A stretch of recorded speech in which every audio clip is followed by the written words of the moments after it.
Pernah nggak sih kamu dengar? Ada seorang janda kaya dari Jerman, rela meninggalkan segalanya, hartanya, negaranya, bahkan keyakinannya, hanya demi seorang pemuda desa dari Indonesia?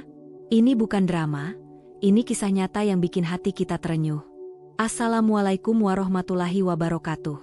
Teman-teman semua, selamat datang kembali di channel yang menyajikan kisah-kisah inspiratif dari berbagai penjuru dunia. Semoga kalian semua dalam keadaan sehat, bahagia, dan selalu dalam lindungan Allah Subhanahu wa Ta'ala. Di sebuah kota kecil di Jerman, hiduplah seorang wanita bernama Anna. Usianya menginjak 42 tahun, seorang janda yang telah lama ditinggal suaminya karena kecelakaan tragis.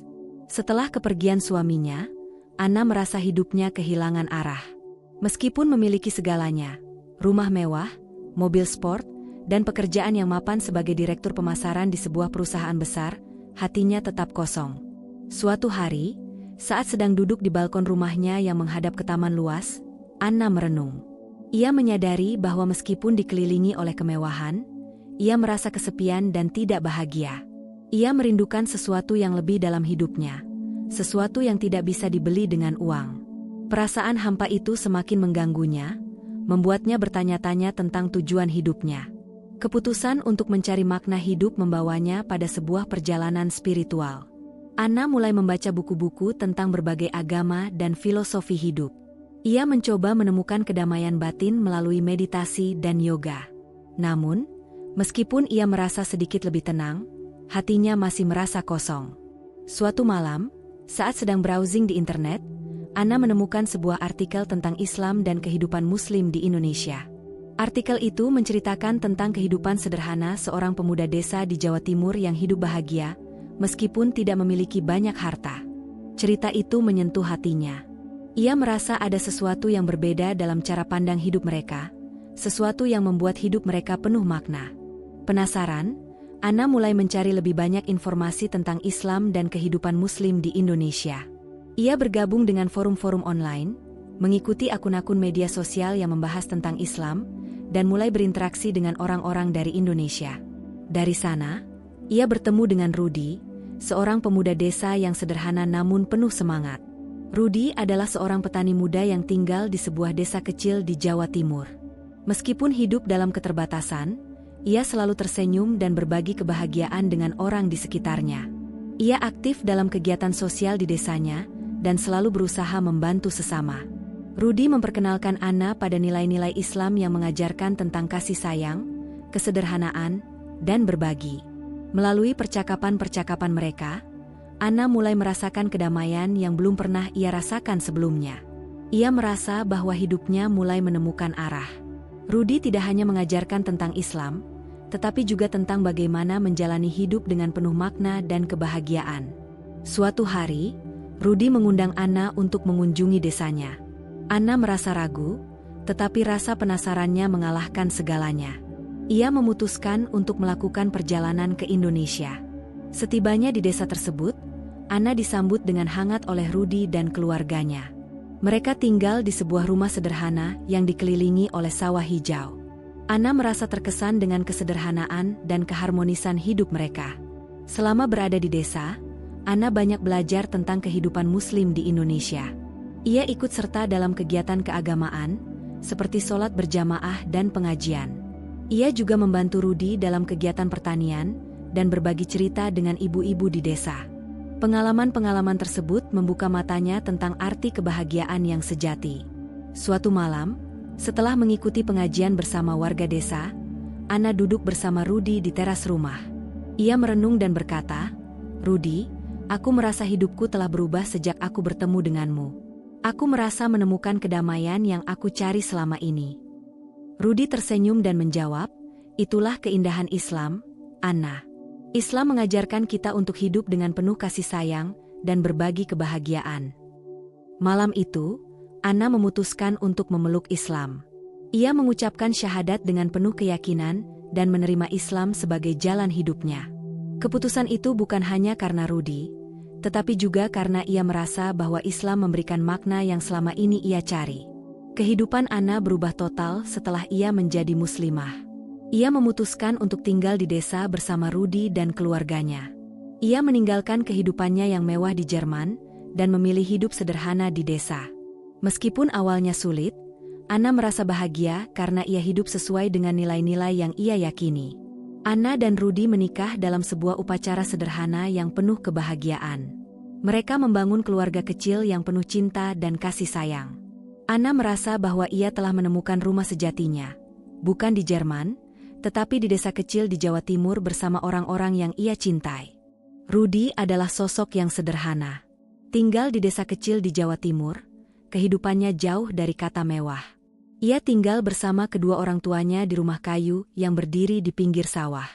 Pekerjaannya sehari-hari adalah menggarap kebun milik keluarganya dan beternak ayam kampung. Meski hidup dalam keterbatasan, senyumnya selalu mengembang. Ia dikenal oleh tetangga sebagai pemuda yang sopan, rajin sholat berjamaah, dan ringan tangan membantu siapapun yang membutuhkan. Dari awal, Anna melihat ada yang sangat berbeda dari diri Rudi. Bukan wajah tampannya, bukan pula tubuhnya yang kekar karena terbiasa bekerja di ladang, tapi sikapnya. Ia sopan, sabar, dan tidak pernah bicara tinggi. Ketika berbicara, matanya selalu menatap dengan tulus. Bahkan ketika Anna datang ke desanya sebagai seorang asing, seorang wanita barat yang sama sekali berbeda budaya, Rudi tidak memperlakukan Anna dengan rasa kagum berlebihan atau memanfaatkan keadaan.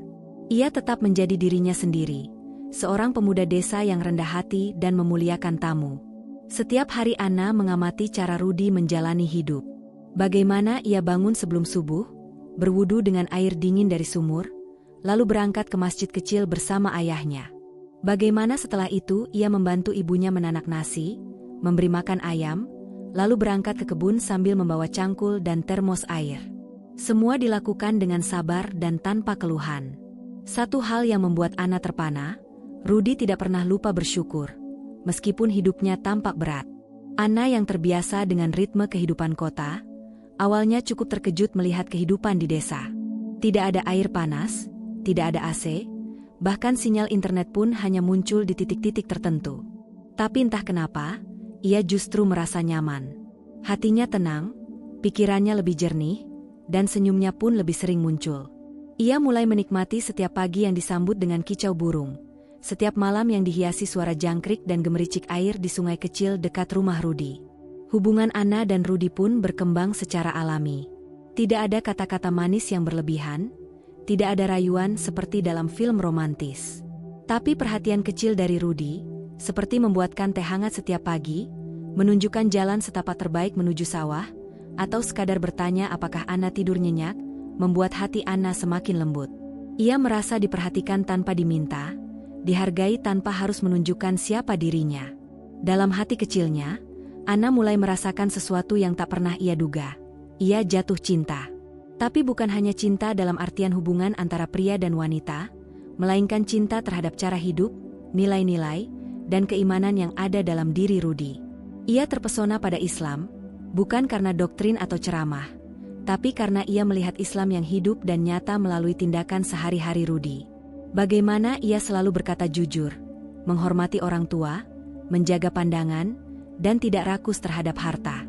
Bagi Anna, semua itu adalah sesuatu yang luar biasa.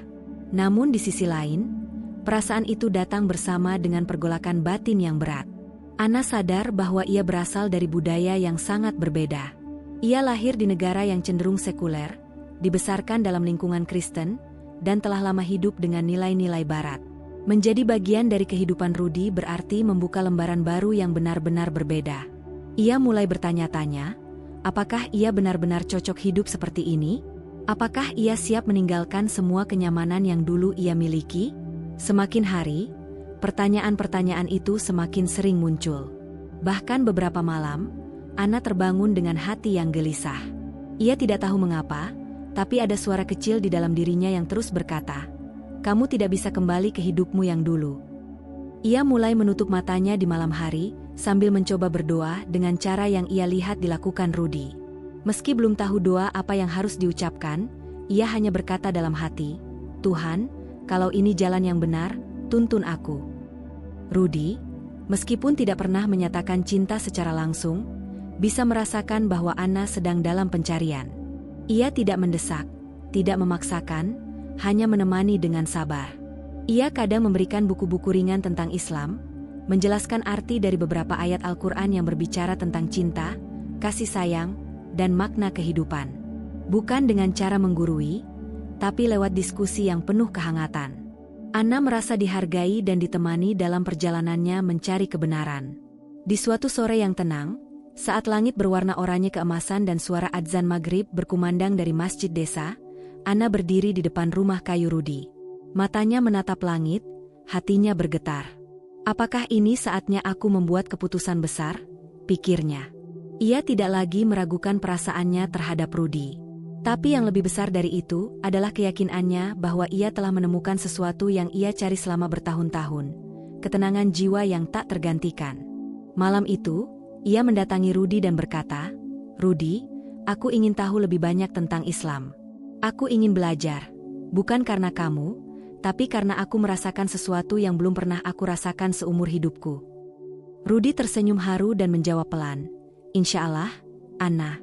Aku akan bantu sebisa mungkin. Tapi semua keputusan harus datang dari hatimu sendiri." Anna mengangguk, dan malam itu jadi awal dari perjalanan spiritualnya yang sesungguhnya.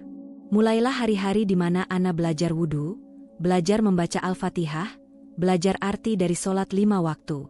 Setiap langkah kecil yang ia ambil membawa ketenangan luar biasa. Bahkan ketika ia mengabari keluarganya di Jerman tentang niatnya memeluk Islam, meskipun mereka terkejut dan sempat kecewa, Anna tetap tenang. Ia tahu, ini bukan tentang siapa yang setuju atau tidak, tapi tentang siapa yang benar-benar mengerti isi hatinya. Rasa cintanya kepada Rudi semakin tumbuh. Tapi kini ia menyadari bahwa cinta sejati adalah ketika seseorang menuntunmu lebih dekat kepada Tuhan. Rudi telah melakukannya, bukan dengan paksaan, tapi dengan keteladanan. Dan Anna tahu, ia tidak sedang mengubah hidupnya demi seorang laki-laki, tapi demi sebuah kebenaran yang telah lama ia cari dan akhirnya ia temukan di desa kecil nun jauh dari kota asalnya. Setelah melalui proses panjang pencarian dan perenungan, Anna akhirnya mengucapkan 2 kalimat syahadat di hadapan tokoh agama desa, Rudi, dan beberapa warga yang turut hadir sebagai saksi. Momen itu berlangsung sederhana namun penuh haru. Air mata Anna menetes saat ia mengucapkan, "Asyhadu an la ilaha illallah, wa asyhadu anna Muhammadan Rasulullah." Suara lirihnya menggema dalam keheningan malam, menggetarkan hati siapapun yang mendengarnya. Ia bukan lagi hanya seorang wanita dari Jerman, ia kini adalah seorang muslimah dengan nama baru yang ia pilih sendiri, Aisyah. Setelah menjadi mualaf, kehidupan Aisyah berubah total. Ia meninggalkan kehidupannya di Jerman, melepaskan rumah mewahnya, mobil sport, pekerjaan bergengsi, dan segala kemewahan yang dulu ia anggap segalanya. Keputusan itu bukan karena dia dilarang atau ditekan, tapi karena dia merasa kebahagiaan tidak pernah bersumber dari semua itu. Harta bisa dicari, tapi ketenangan hati hanya bisa diraih ketika kita hidup dalam kebenaran. Begitu katanya pada Rudi suatu malam. Tak lama setelah mengucapkan syahadat, Aisyah dan Rudi menikah dalam sebuah acara sederhana di masjid desa. Para tetangga datang dengan sukacita, membawa makanan buatan sendiri dan mengenakan pakaian terbaik mereka. Tidak ada dekorasi mewah, tidak ada catering profesional, dan tidak ada pesta meriah, tetapi yang hadir adalah cinta dan keberkahan yang luar biasa. Aisyah mengenakan kebaya putih sederhana dan kerudung polos yang diberikan oleh Ibu Rudi. Meski riasannya tipis, wajahnya bersinar cerah. Sinar keikhlasan dan kebahagiaan terpancar dari senyumnya yang tulus. Hari-hari setelah pernikahan menjadi awal kehidupan baru yang penuh adaptasi bagi Aisyah. Ia belajar banyak hal dari nol, mulai dari memasak makanan Indonesia seperti sayur lodeh, menanak nasi dengan cara tradisional, mencuci pakaian dengan tangan, hingga berbelanja di pasar tradisional yang becek dan ramai. Meski awalnya canggung, Aisyah menjalani semuanya dengan semangat dan penuh rasa ingin tahu. "Aku merasa seperti lahir kembali," katanya suatu kali kepada tetangga yang menemaninya belajar mengulek bumbu di dapur kayu belakang rumah.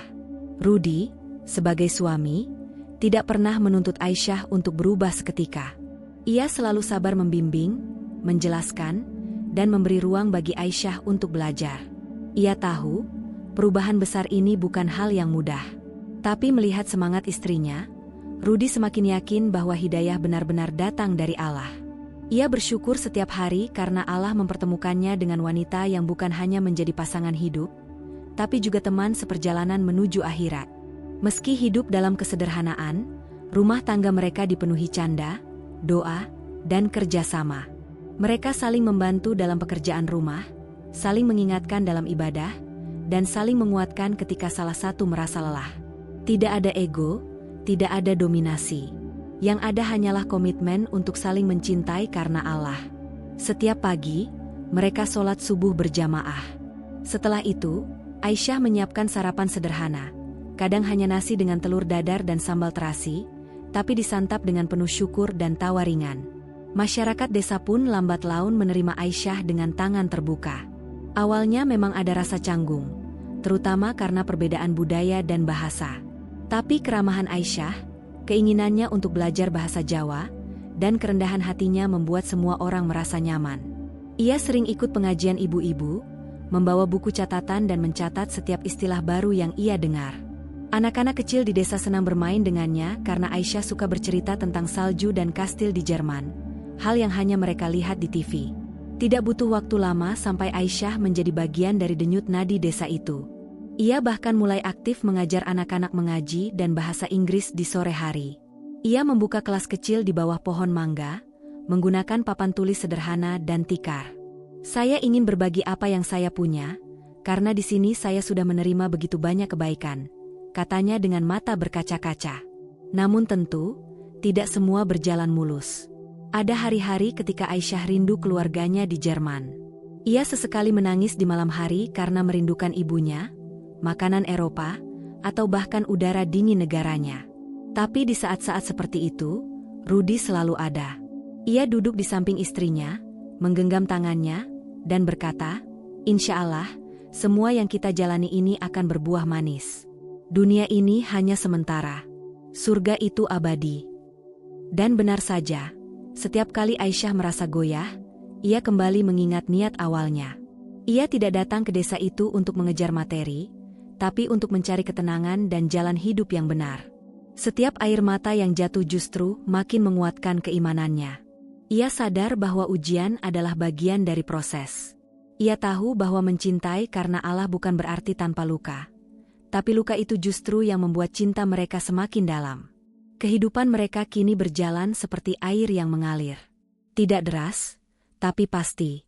Tidak mewah, tapi damai. Mereka menanam sayur di belakang rumah, beternak ayam, dan sesekali menjual hasil kebun ke pasar. Setiap Jumat, Rudy menjadi khatib di masjid desa, sementara Aisyah membantu menyiapkan konsumsi untuk jamaah.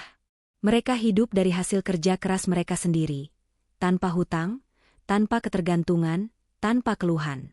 Dalam satu kesempatan, seorang wartawan lokal datang ke desa untuk meliput kisah mereka. Kisah Aisyah dan Rudy akhirnya tersebar di media sosial dan menjadi inspirasi banyak orang. Banyak yang tidak percaya bagaimana seorang wanita Jerman bisa begitu rela meninggalkan segalanya demi hidup sederhana bersama pemuda desa. Tapi mereka tidak tahu bahwa ketika hati sudah menemukan cahaya, dunia tak lagi penting. Yang ada hanya perjalanan menuju Allah. Kini, setiap malam sebelum tidur, Aisyah dan Rudy saling berdoa agar mereka bisa terus menjaga cinta yang mereka punya. Bukan cinta biasa, tapi cinta yang menuntun mereka pada surga. Cinta yang tak hanya membuat mereka saling mencintai sebagai suami istri, tapi juga sebagai hamba yang saling menolong dalam taat kepada Allah. Masya Allah, betapa indahnya hidayah yang datang melalui cinta. Semoga kisah ini bisa menjadi pelajaran buat kita semua, bahwa cinta sejati adalah yang membawa kita lebih dekat pada Allah, bukan menjauh. Jangan lupa share video ini ke orang-orang tersayang kamu. Sampai jumpa di kisah inspiratif berikutnya. Wassalamualaikum warahmatullahi wabarakatuh.